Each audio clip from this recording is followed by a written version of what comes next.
Tu l'observes depuis le début de la soirée. Elle rit à tes blagues, soutient ton regard quelques secondes de trop, et surtout, elle n'arrête pas de toucher ses cheveux. Un geste anodin, pensez-vous? Pourtant, ce simple mouvement est l'un des signes les plus fiables d'intérêt romantique. Pourquoi? Parce qu'il est involontaire, archaïque et programmé par des millénaires d'évolution. Dans cette vidéo, je vais te montrer exactement ce que signifie ce geste, comment le distinguer d'un tic nerveux et surtout comment y répondre pour créer une connexion plus forte.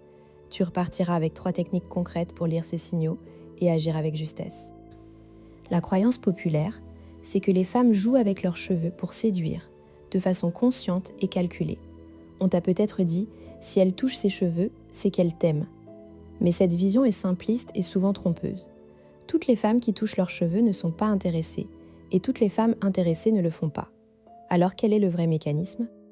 En réalité, le geste de jouer avec ses cheveux est un signal de jeunesse et de santé. L'éthologue Irenaeus Eibesfeld a montré que des mouvements comme exposer la paume ou lisser les cheveux sont des signaux universels de cours, présents dans toutes les cultures. Une chevelure brillante et soignée est un indicateur de bonne santé et de fertilité. En le touchant, la femme attire votre attention sur cette qualité, même inconsciemment. Mais pourquoi ce geste déclenche-t-il votre intérêt? Parce qu'il active chez vous des circuits archaïques. Votre cerveau associe la vitalité des cheveux à la capacité de procréer. C'est un signal que vous traitez en moins d'une seconde, avant même d'avoir eu une pensée consciente. Prenons un exemple concret. Rencontrez Amélie, 34 ans, architecte d'intérieur à Bordeaux. Un soir, dans un bar du quartier Saint-Pierre, elle discute avec Thomas, 36 ans, musicien. Elle rit, incline la tête et commence à enrouler une mèche autour de son index. Thomas, qui a vu des vidéos de séduction, se dit « elle est intéressée ». Mais Amélie est simplement fatiguée et stressée par son projet. Le geste est nerveux, pas séducteur. Thomas interprète mal, devient insistant et Amélie se sent coincée. Résultat, elle s'éloigne, Thomas repart frustré. Un mois plus tard, Amélie rencontre Julien, designer graphique. Même bar, même contexte. Mais Julien remarque que le geste d'Amélie est différent. Il est lent, accompagné d'un regard soutenu et d'une posture ouverte. Il ne se précipite pas.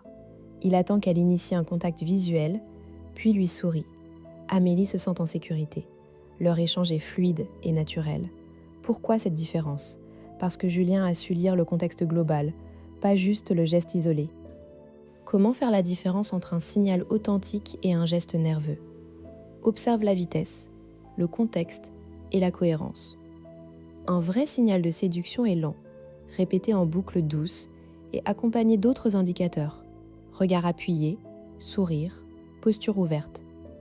Un geste nerveux est rapide, saccadé, souvent isolé et apparaît dans des moments de stress ou d'anxiété.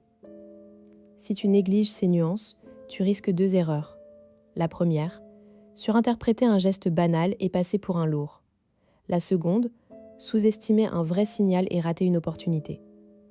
Comprendre ces signaux, c'est améliorer votre lecture sociale, mais aussi votre propre communication non verbale. Voici maintenant 3 techniques concrètes pour utiliser cette connaissance. Technique 1, le miroir subtil. Si elle joue avec ses cheveux, imite son geste de manière discrète, après quelques secondes. Par exemple, passez la main dans vos cheveux ou ajustez votre col. Ce mimétisme crée un sentiment de synchronisation et de complicité. Attention, ne copiez pas exactement, variez légèrement pour ne pas paraître robotique. Exemple de phrase à dire après. Tu as raison, ce bar est vraiment agréable, on s'y sent bien. Le geste de miroir renforce le lien. Technique 2, le compliment ciblé. Après avoir observé le geste, fais un compliment sur sa chevelure. Mais pas n'importe comment. Évite « t'as de beaux cheveux », trop générique. Dis plutôt « j'aime la façon dont la lumière rebondit sur tes cheveux, tu as une couleur magnifique », spécifique, authentique et en lien direct avec le signal qu'elle émet. Cela valide son geste sans le rendre explicite. Technique 3. L'ancrage par le silence.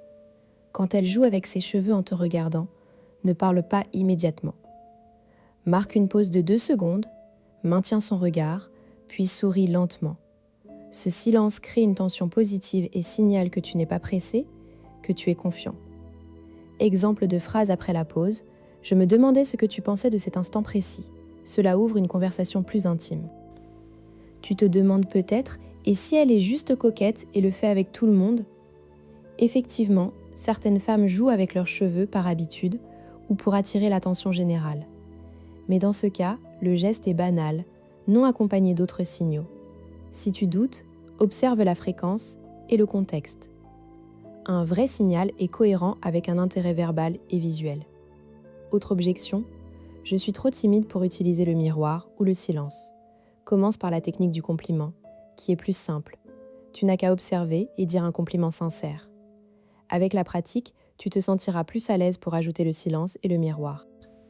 Pour finir, souviens-toi de Thomas et Julien. Thomas a échoué parce qu'il a lu le geste de façon isolée. Julien a réussi parce qu'il a intégré tous les signaux.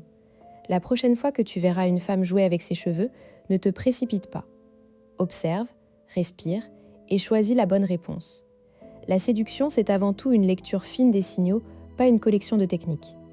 Si cette vidéo t'a aidé à mieux comprendre ces mécanismes, abonne-toi et active la cloche pour ne pas manquer les prochaines analyses. Nous décortiquons ensemble sa psychologie de l'amour et de la séduction. À très vite.